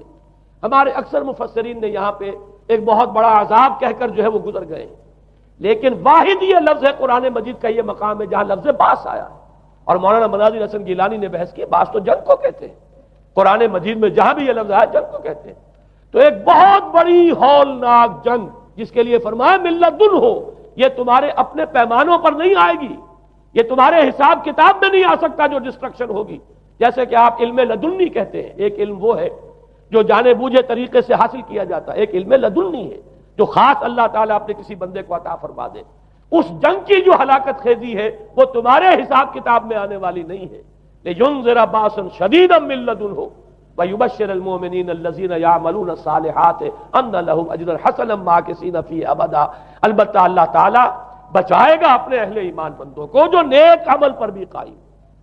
اب میں وہ حدیثیں آپ کو سنا دوں، میں نے پہلے بخاری کی حدیث آپ کو سنا دی کہ اس پورے فتنے کے معلوم ہوگا کہ اس کی دونوں آنکھوں کے مابین کافارا لکھا ہوا ہے، کفر، گویا کہ یہ سمبل ہے، یہ علم ہے، یہ علامت ہے اس جدید موجودہ تہذیب کی، کفر، الحاد، مادہ پرستی، خدا کا انکار، آخرت کا انکار، روح کے وجود کا انکار۔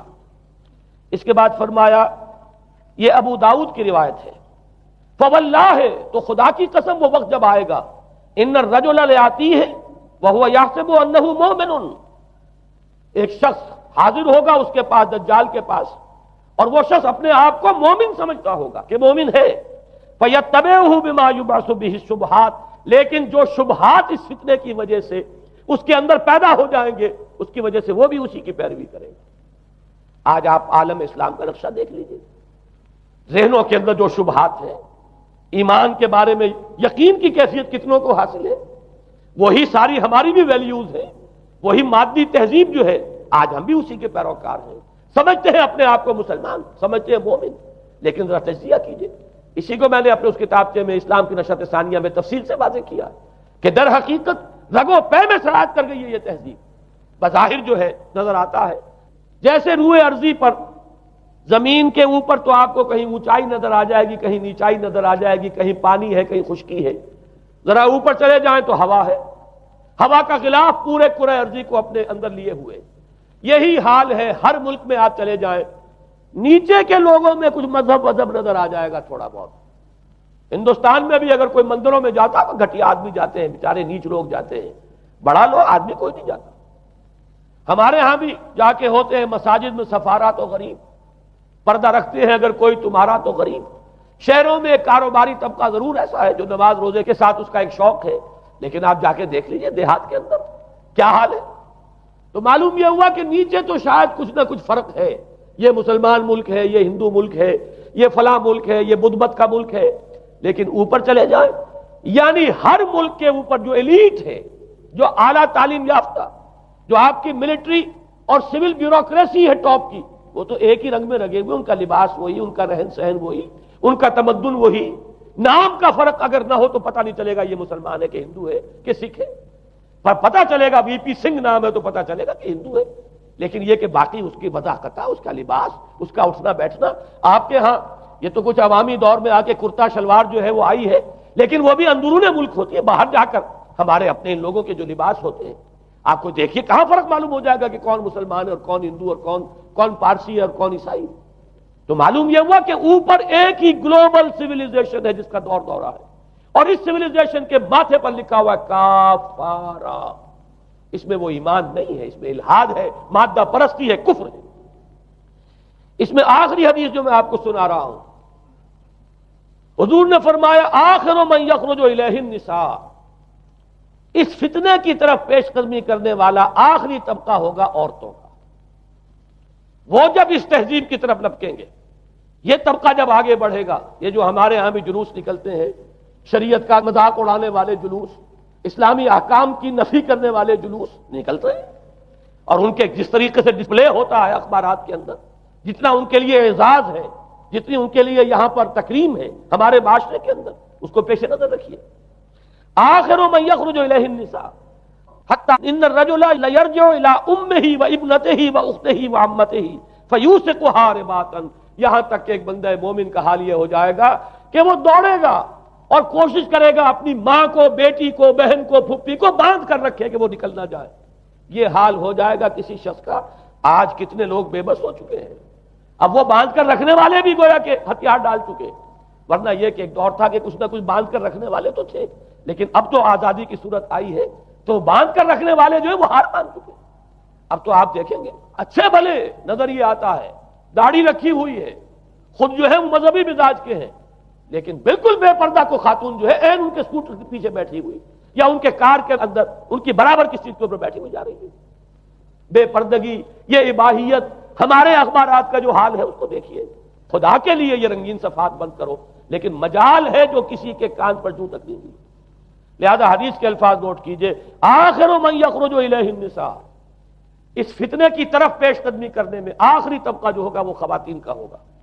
حتی ان الرجل لیرجع الی امہ و ابنتہ و اختہ و عمتہ، یہاں تک کہ آدمی دوڑے گا، پکڑے گا اپنی ماں کو، اپنی بیٹی کو، اپنی بہن کو، اپنی پھپھی کو، اور اسے باندھ کے ہی کوشش کرے گا کہ کہیں وہ اس طریقے سے اس دجالی فتنے کے اندر جو ہے وہ اسی کی پیروی کے اندر گھر سے نہ نکل جائے۔ یہ ہے وہ فتنہ جس کی لپیٹ میں اس وقت پوری دنیا آئی ہوئی ہے۔ اب نوٹ کیجئے، اس فتنے کے لیے اب میں چند باتیں اور کہہ رہا ہوں۔ لغوی بحث کیا ہے؟ دجال کسے کہتے ہیں؟ یہ بنا ہے لفظ دجل سے۔ دجل اور فریب یہ ہماری زبان میں بھی مستعمل، دجل و فریب، دھوکہ دینے والی شے، ملمہ، حقیقت کچھ ہو اوپر کچھ اور پردہ ڈال دیا گیا، یہ دجل ہے۔ گندم نمائی جو فروشی دجل ہے، فریب ہے۔ اسی کے لیے دوسرا لفظ عربی زبان کا جو قرآن میں کثرت سے آیا وہ غرور ہے، دھوکہ۔ اصل میں یہ دنیا دھوکہ ہے جو حیات اخروی کے لیے ایک پردہ بن کر ہماری آنکھوں پر پڑ گیا ہے۔ میں وہ آیات اب آپ کو جلدی سے سنا رہا ہوں۔ فرمایا وَمَا الْحَيَاةُ الدُّنْيَا إِلَّا مَتَاعُ الْغُرُورِ، سورہ آل عمران میں بھی آیت آئی، سورہ حدید میں۔ لوگوں سن لو، یہ دنیا کی زندگی سوائے دھوکے کو کچھ نہیں۔ میں بعد میں عرض کر دوں گا کہ ایک دوسرا رخ بھی ہے دنیا کی زندگی کا، لیکن اس وقت یہ آیات سن لیجئے۔ غرتکم الحیات الدنیا، تمہیں دھوکے میں ڈال دیا اس دنیا کی زندگی نے، یہ سورہ جاسیہ کی آیت نمبر 35 ہے۔ غرتہم الحیات الدنیا، انہیں دھوکے میں ڈال دیا دنیا کی زندگی نے، یہ سورہ انعام میں آیت نمبر 70 بھی ہے، آیت نمبر 130 بھی ہے۔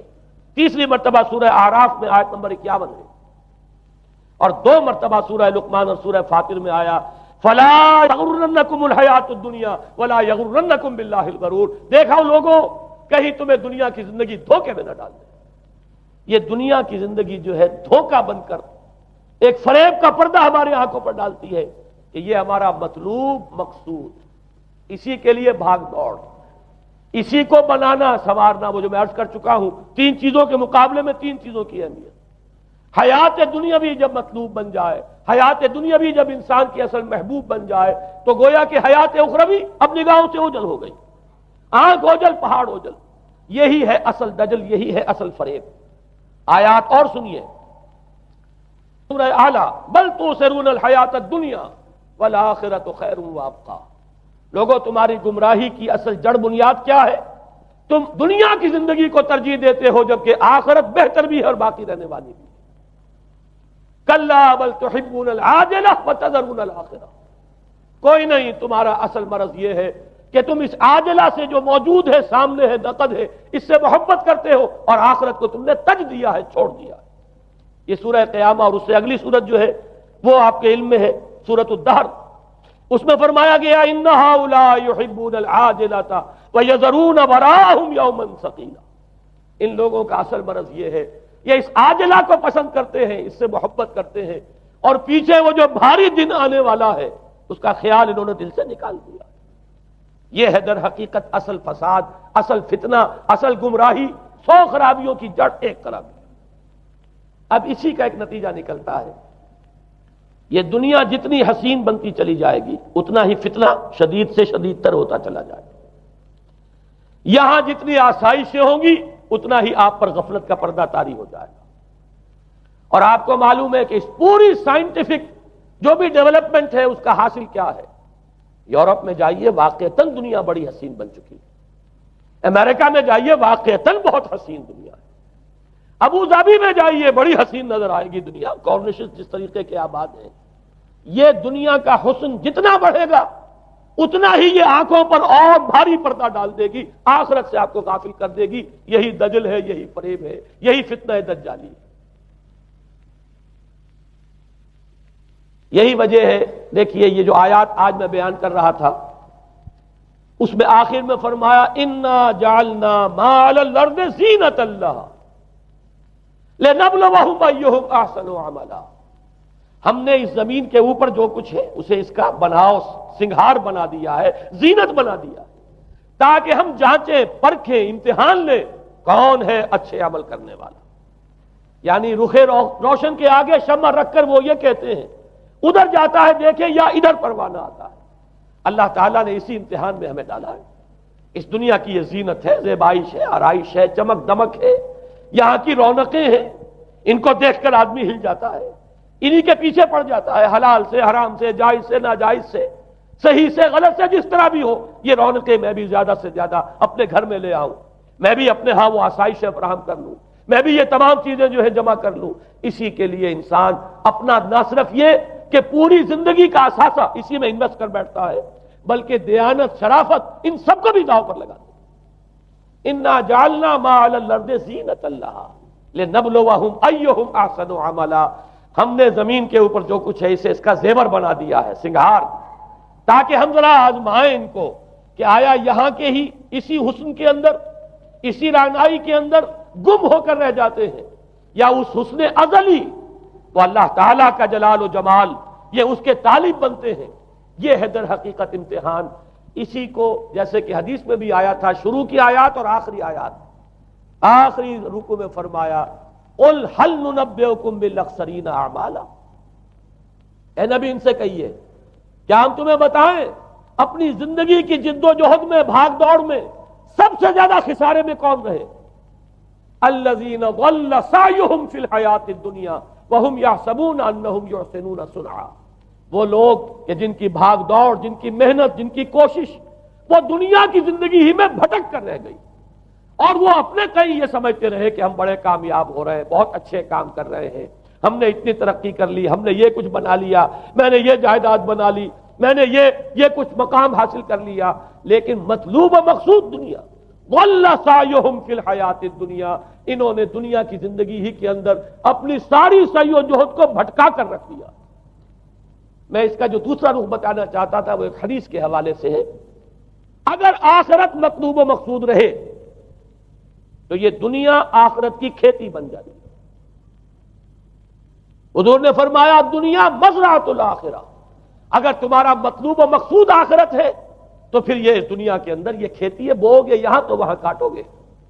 نیک اعمال کرو، خدمت خلق کے لیے کوشاں ہو جاؤ، لوگوں کی ہدایت کے لیے اپنی توانائیاں جو ہے وقف کرو. خیرکم من تعلم القرآن وعلمہ. اس دنیا میں محنت کرو گے تو آخرت میں اجر و ثواب پاؤ گے. الدنیا مزرعۃ الآخرہ. اگر آخرت مطلوب و مقصود ہو تو دنیا بڑی قیمتی ہے، اس کا ایک ایک لمحہ بڑا قیمتی ہے. تو حیات دنیا بھی نہ صرف یہ کہ غیر حقیقی نہیں بلکہ بہت قدر و قیمت کی حامل. لیکن اگر پردہ پڑ گیا، آخرت نگاہوں سے اوجھل اور دنیا ہی مطلوب و مقصود، تو یہ دھوکے کی ٹٹی ہے. وَمَا الْحَيَاةُ الدُّنْيَا إِلَّا مَتَاعُ الْغُرُورِ. نہیں ہے دنیا کی زندگی مگر دھوکے کا سامان. غرتہم الحیات الدنیا، غرتکم الحیات الدنیا، لا تغرنکم الحیات الدنیا. دیکھنا یہ دنیا کی زندگی کہیں تمہیں دھوکے میں نہ ڈال دے. آخری بات عرض کر رہا ہوں، یہی وجہ ہے سورہ بنی اسرائیل میں بھی آخری لفظ جو پہلے رکوع میں وہ کیا تھا؟ وَأَنَّ الَّذِينَ لَا يُؤْمِنُونَ بِالْآخِرَةِ أَعْتَدْنَا لَهُمْ عَذَابًا أَلِيمًا. اور وہ لوگ، نوٹ کر لیجئے وہ آیات، ان ھذا القرآن یہدی للتی ہی اقوم ویبشر المؤمنین الذین یعملون الصالحات ان لهم اجرا کبیرا وان الذین لا یؤمنون بالآخرۃ اعتدنا لهم عذابا الیما۔ یہاں پر ایمان بالآخرہ جو ہے اس کو اہمیت دی گئی ہے، جو لوگ آخرت پر یقین نہیں رکھتے ان کے لیے ہم نے دردناک عذاب فراہم کیا۔ اور یہاں پر بھی جیسا کہ سامنے آ گیا، سورہ کہف جو ختم ہو رہی ہے جن مضامین پر، وہ بھی وہی آیات ہیں جن کے بارے میں حدیث میں آیا ہے کہ دجالی فتنے سے محفوظ کرنے میں ان کی بڑی تاثیر ہے۔ قل هل ننبئكم بالاخسرین اعمالا الذین ضل سعیهم فی الحیاۃ الدنیا وهم یحسبون انهم یحسنون صنعا اولئک الذین کفروا بآیات ربهم ولقائه فحبطت اعمالهم فلا نقیم لهم یوم القیامۃ وزنا۔ یہ وہ لوگ ہیں جنہوں نے اپنی رب کی آیات کا انکار کیا، جن کی دنیا ہی مطلوب و مقصود بن کر رہ گئی ہے، چاہے وہ کہیں ہم قرآن کے ماننے والے ہیں اور محمد کے عاشق ہیں صلی اللہ علیہ وسلم، اولئک الذین کفروا بآیات ربهم ولقائه فحبطت اعمالهم ولا نقیم لهم یوم القیامۃ وزنا ذلک جزاؤہم جہنم بما کفروا واتخذوا آیاتی ورسلی ہزوا۔ یہ وہ لوگ ہیں کہ جنہوں نے ہمارے رسولوں اور ہماری آیات کا ٹھٹھا اڑایا ہے، اس لیے کہ رسول کہہ رہے ہیں اصل منزل آخرت کی ہے، تم بنائے ہوئے دنیا کو مطلوب و مقصود، تو لاکھ زبان سے عشق رسول کے دعوے کرو، اپنے عمل سے در حقیقت رسول کی تکذیب کر رہے ہیں۔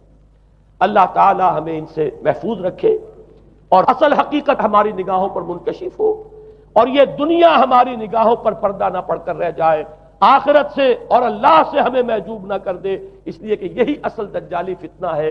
اور ان سے بچنے کے لیے محمد الرسول اللہ صلی اللہ علیہ وسلم کے فرمان کے مطابق سورہ کہف میں نے کچھ ابتدائی اور آخری آیات کا صرف حوالہ دے دیا ہے، لیکن یہ کہ اس کے مضامین میں درمیان میں بھی کچھ چیزیں ہیں۔ اب میں اس طرح ایک ایک لفظ کے حوالے سے تو آئندہ ان کا تذکرہ نہیں کر سکوں گا، لیکن یہ ہے کہ میں موٹے موٹے مضامین انشاءاللہ سورہ کہف میں اس موضوع سے